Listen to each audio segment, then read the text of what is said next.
Hello, welcome to this video. My name is Allie with Marie Speaks. It is May 9th, 2026, and I am hoping to do just a quick video.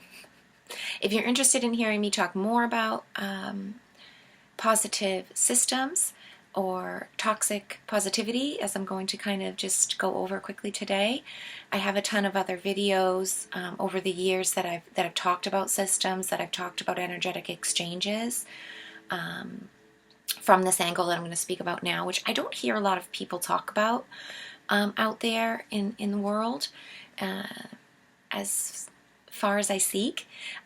Sometimes I hear resonances and mirrored reflections of the working and of true honest balancing, but rarely have I heard anyone speak about it plainly.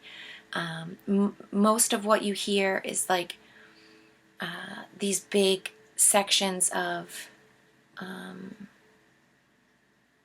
sponsored clubs and groups and speakers, that gurus, self-help coaches, life coaches, these kinds of people like your Tony Robbinses and Dr. Joe Dispenza, all these big heads, these talking heads out there. Even people that I love, and not to say that I don't appreciate either of those two. I've gotten different things from their content before. And even people like, say, old school people like Napoleon Hill, or newer is, people like Louise Hay or something, they're Florence Scovel-Shinn, she's an old school one. These people, to me, they're on the fence. I don't know them personally. I could never say. I don't want to assess people's inner workings about what they're doing things for. And intention is very difficult to define as an external viewer. And I don't attempt to do that to others, because I just know categorically I am putting on more of what I think I know about them than the truth. So I'm not going to say I know that it is, but just the presentation and the sponsorship of it all feeds negative systems. It's all pay for play, it's all gate kept, it's all initiation based, and standardized. And anytime I see anything that is organized in the standardized fashion, like one size fits all, and it's not that one size fits all, here's a big baggy t-shirt, everyone's free to wear it and change it up, and smaller people could make it into a dress versus bigger people it's a regular t-shirt. It's not one size fits all in this free form way. It's that now everybody you need to make yourself fit into that t-shirt in a t-shirt size setting. So either you need to get bigger or taller or smaller or fatter or skinnier. You need to change in order to fit the size of the way that t-shirt should fit you and wear. And they promote only that way that it fits, and that you have to make yourself into that view, that image. That, unfortunately, that's the trick. That's the defining position between negative and positive, in a quick little metaphor there. So all of those people who are offering these kinds of self-help, manifestation, law of attraction, ascension models, and reach your higher self or become your best self, they are all have this really sort of, they have a fence to sit on. And it's like, if you fall off this way, and you take it to the negative way that they're taking it, it's going to be a very detrimental long fall. There is a nice easy jump off that takes you into the positive realm where there's positive teachings you can get out of that and move forward with. But I think it's very rare that we find this easy hop off into positive systems, and it's much more like a cliff fall of everyone, the whole herd of sheep, just going, one after another. This did it, so we'll do it. They did it this way, so we'll do it. But yeah, so these kinds of big hype people and sections of groups of people who get together for all of these different kind of retreats and lectures and courses and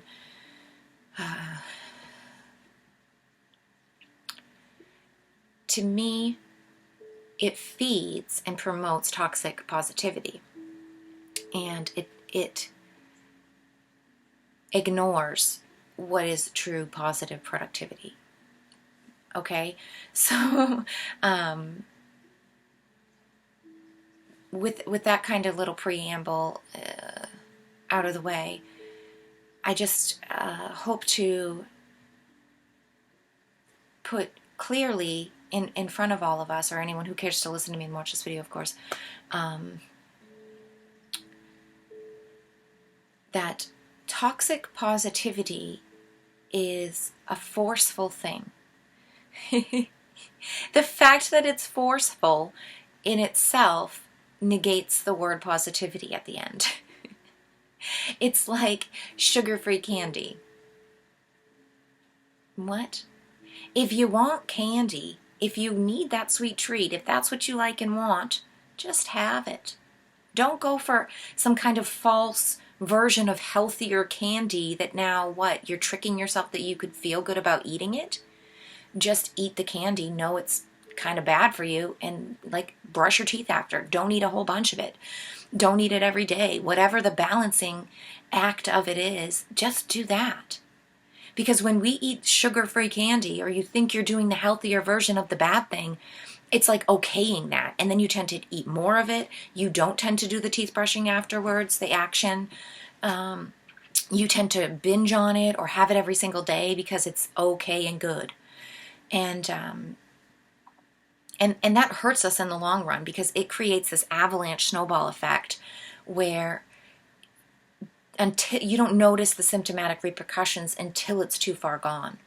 Versus when you just see outright the one little bad piece of candy, you can combat it, you can neutralize it, you can balance that one bit time and time again if you do the corrective things at the moment. If you assess and know, okay, I have a choice in front of me, I am going to choose to do this one, so I better be honest with myself about what the choice is. I better be honest with myself about what I want, and just do the thing that I want to do and deal with the repercussions and the consequences and take care of the things that I need to take care of. Because doing that thing comes with repercussions. If we want to engage in negativities, if you want to engage in things that could be detrimental or not so great or not so healthy for you, go for it, free will universe. But be mindful of the responsibility of the rebalance that needs to happen. Because if you don't, you're going to have negative repercussions coming back at some time or another. Systems work outside of time. We are beings outside of time. We are here in the here and now, inside of time, for purpose, to do work which requires dimensionality of time incorporated into it. Not all of our work is that way, and the systems, the instrument, and the intelligent design behind how we function is not from here and now. It's from before and after. It's from this outside of time, place, and space. And so we need to really incorporate into our laws that great reminder that, oh, well, because I didn't get a cavity right now when I ate this huge piece of chocolate today, they're lying about these negative repercussions that are going to come someday. They're never going to come. I don't need to worry about those. It's like, no, it will come, and it's if you don't take care of it, if you don't monitor it, if you're expecting one certain bad result, you might not get that one bad result. But guess what? There's 99 other quote-unquote bad results that could come out of this candy eating issue that isn't a cavity, right? That maybe you're not worried, you're not thinking about, but it will be the retribution for your bad choices. You know, maybe it's weight gain, maybe it's attention issues, maybe it's energy issues, you know, but you're just thinking, oh, it's going to cause a cavity. So that's my focus of my symptom. That's going to be the check mark on the box. And it never came, so I got away with it. You know, it's you know, Source doesn't work like that. So, toxic positivity will really reaffirm that, oh, you didn't get a cavity, good, keep it going, you're doing great, instead of being truly transparent and honest with what could happen, what might happen, and the choices that you choose to make. You can, of course, just say, I'm not going to eat any candy in the first place because I want X, Y, and Z results. And that's going to take me away from it. So I don't want to even have to work about rebalancing to get back to center to eventually go this way. I'm just going to keep going positive. I'm just going to keep going through, eating things that are always good for me. And that's choice, and that's a choice. It doesn't make that person more positive or more better or more valued getting somewhere faster than the person who chooses to have a piece of candy, or the people who choose to just go totally negative and just eat candy all the time and don't care. It's about being true and honest with yourself. That's how we get momentum and directionality. If you're choosing to just be a negative person, if you're choosing to just not care about things, that's okay. You're free to do that. And I believe God, Source Creator, in its infinite discovery of manyness, has that spectrum of choice available. So go for it. If you're that chess piece, make the play. If you're called to, if it's within your rules and structuring, that's what you're part of. And I would say that those, people who follow their instincts transparently are getting closer to their highest self, to God, to Source, to what we're all here to do, versus those people who are following in a line, not listening to themselves and doing whatever thing a guru told them to do, or a church told them to do, or some kind of mentor advisor told them to do, or what their parents did, or what some kind of role model out there that they idolize is done to get to where they're at.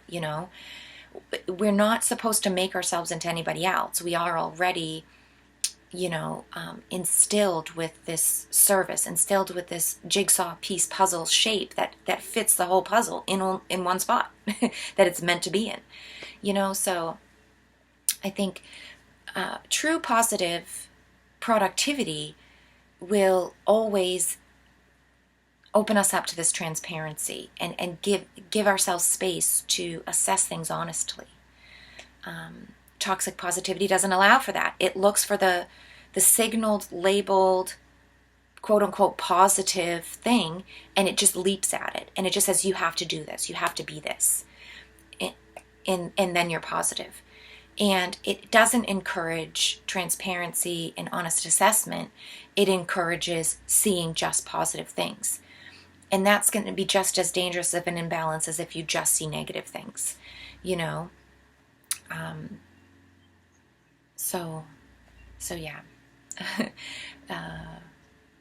Toxic positivity in general is just a negative system wrapped up in pretty wrapping. It's not true positivity. It's not what I'm speaking about with positive productivity at all. And so I just wanted to kind of put out this quick little introduction and a quick little reminder, if anybody already knows these things, which I'm sure most people do. This is the other thing. All people actually know this. I truly believe that this is gnosis, which comes from within, that is installed software from Source Creator that we all have. Some of us just choose to ignore it. Some of us just have been, even not that we actively really chose to, but that we were sort of, manipulated and just twisted and contorted into just doing that and just seeing it in that way. Because of course, the world itself around us is highly manipulated and highly negative. So, and this is the other thing about, positive systems and positive productivity. It almost seems to be counterproductive to the world around us. And the world around us will straight up tell you it will never work that way. It doesn't work that way. You have to have money to do this. You have to have X, Y, and Z. You've got to have a big house, a big car, and a good business. You've got to have a picket fence and a family. You've got to have a dog and a cat. You've got to have a boy and a girl, to have done the thing. And that's to me, is not true at all. And it's very freeing when we let ourselves get out of that defensive, combative slave stance to where we're just here, we already have these things we have to fit and meet and do. We don't, and you don't. None of us do. We are meant to be free. We are meant to freely move through life and to live free in each moment and to not chain ourselves and enslave ourselves to the past or the future. So yeah, that's my system speaking talk for the morning. Thank you so much if you listen to me. If you'd like to hear more for any reason, can't. I'm not gonna say. I was gonna say can't. Anyway, if you want to hear more from me about systems, I have a lot of videos on it. You can find them in the description, or on my channels, wherever you're finding me, BitChute or YouTube. Just hitting the search, A-Marie Speaks Energetic Systems, and a ton of videos will come up. So yeah, that's my soapbox stance for this morning. I hope to at least have made a small amount of sense to some people. I could talk for a lot longer, but I just feel like sometimes with generic messages, it's more helpful to just be short and sweet about it. Then try to start to, give examples and explain it out, because sometimes it can seem like circular talking that isn't actually going anywhere or making any sense unless you've done the work with clarity, transparency, and a true understanding about what systems and what your system, your mind is all about. Because the negative system is a circle, a flat circle in their plane of existence that just goes around and around. Before you notice the exit, or as you notice the exit, you'll have gone by it by the time you remember and notice it. And you're like, oh shoot, I missed the exit again. Oh shoot. If you're somewhat conscious. If you're not even conscious, you might just be looping around, just following the cars in front of you. Like, oh, the scenery kind of looks the same here. Oh, the scenery kind of looks the same here. Doing this circle.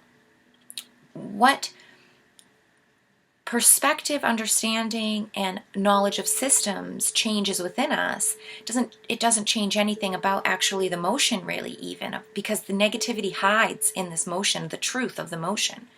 And it tricks you, just like toxic positivity tricks you in its name, even when it's really just straight up negativity. And what they're calling positivity in a toxic positivity is negativity. So it's like a negative with a negative clashing each other, then they undo each other, and they're still looping you into a negative system. You haven't gotten anywhere away from negativity. And they're not trying to even get you into true positivity. They're trying to cement you further into their version of negative system. Because the truly positive, infinitely changing, ever expressing motion of this circle is not a 2D circle in a plane of space, and time being the movement. Time is actually like Z-axis to the X and Y axis. It creates more dimensionality in the figure shape space that we're allowed to move in. And so the circle is not a flat circle going round and round. It ends up actually being a spiral. Right? Each layer, each tightness of the spiral even might sit inside of each other like concentric circles. And so even when you look down in the center, you'll see circles, circles, circles. But it is a spiraling ascension process that gets you to somewhere grander and greater and larger by natural expansion through an organic truth center at the middle. But they trick you and they say, no, it's a circle. Go around and around, you'll get somewhere someday. But they are hiding their lies in truth, and that's what they do. Same reason why they want to trick everybody about what real positivity is, what it is to feel good, what health is really like, what this mechanism of discernment within the self is. They want to taint your balance. If we have a scale balance inside of us, they want the set to always be at 0.5 instead of 0.0, so that they can always know where the weight measurement is at and add more onto their side, so that you think, oh, we're at a balance 0.0, but no, your scale was pre-weighted, so you're always off balance because they've put that weight on there, and we've allowed that to happen to us. So positive assessments, positive productivity, and getting a balanced systematic working within yourself, give and take of negative and positive systems, creates the true space needed for real balancing. And then your aha moment comes to where, oh, I see the exit, I'm going on it.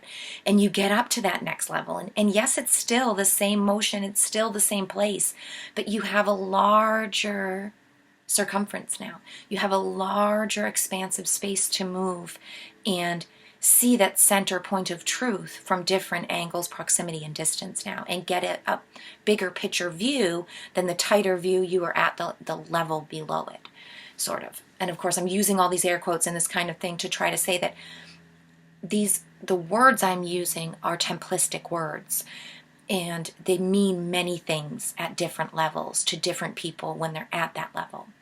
When we start to learn how to expand the levels, see more transparently within ourselves, these understandings of hearing multiple things at once, it becomes a capability for you. And you start to really grasp what symbolic metaphors are about and things like that. Which I believe is our birthright, which I believe is a way that all humans are meant to really operate, see, think, and feel.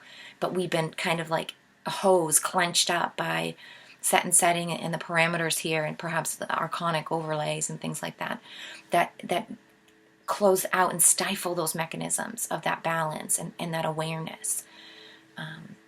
But again, we have the ultimate choice to say, you're not doing that anymore to me. Get your hands off my hose.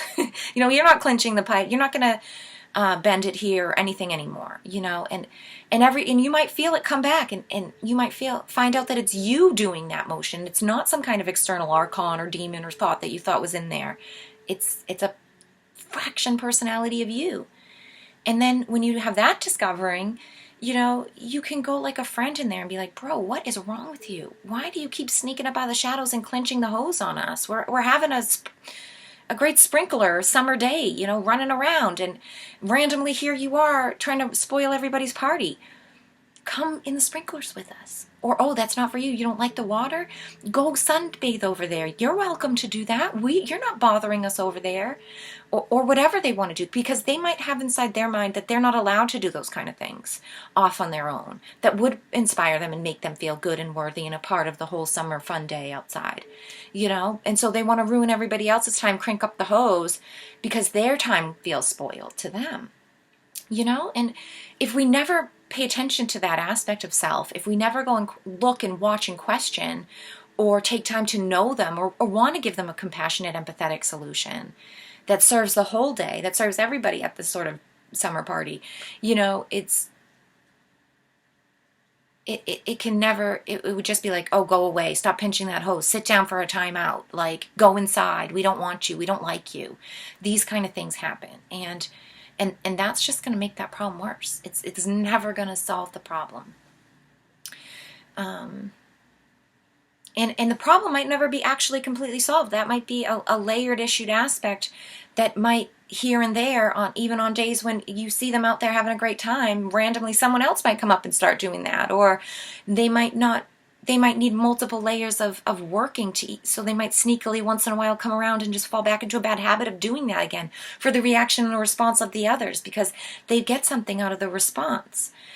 So just having the open space of transparency to observe self, to observe others, to give everyone this kind of space, this is the basis of positive systems. Whether there's negativity happening within it, whether its solutions are uncomfortable, whether it's catalytic or, not ideal, or whether it is completely ideal, happy, and everything seems like every bump just smoothed over and nice solutions come fluidly. All of that is the realm of positivity and positive systems, because it's open and accepting of the truth of the matter, of what's actually taking place. Anytime we bring in distortions or whatever, that is an issue, I'm not going to talk about, because I'll go on for too long, but I will make another video about rose-tinted glasses and why I don't like that phrase, and why I actually believe that they've stolen the rose-tinted glasses that are actually a great working for all of us. And they've hijacked them and turned them into their own excuse model and a blame game scapegoat to do the same thing that I mentioned about the word toxic positivity and those who talk about it and serve to change it or point it out, but really they're just super negative and they're just locking people into negativity. We've done the same thing with the rose-tinted glasses. They seriously fear if anyone ever understands how to really wear them and have a happy life with them on and understand what they do. And so they've made them into a mechanism of some kind of false band-aid. Same thing they did with the placebo effect. They make people feel bad about curing themselves. They're not really healthy. They've tricked themselves into health. This is the dumbest thing I've ever heard in my life. But negative systems are going to do anything to try to hold on to their control. They're going to kick out any form of bait in case anybody might grab it. So I'll do a whole other video on that mechanism and that wonderful tool that really they are.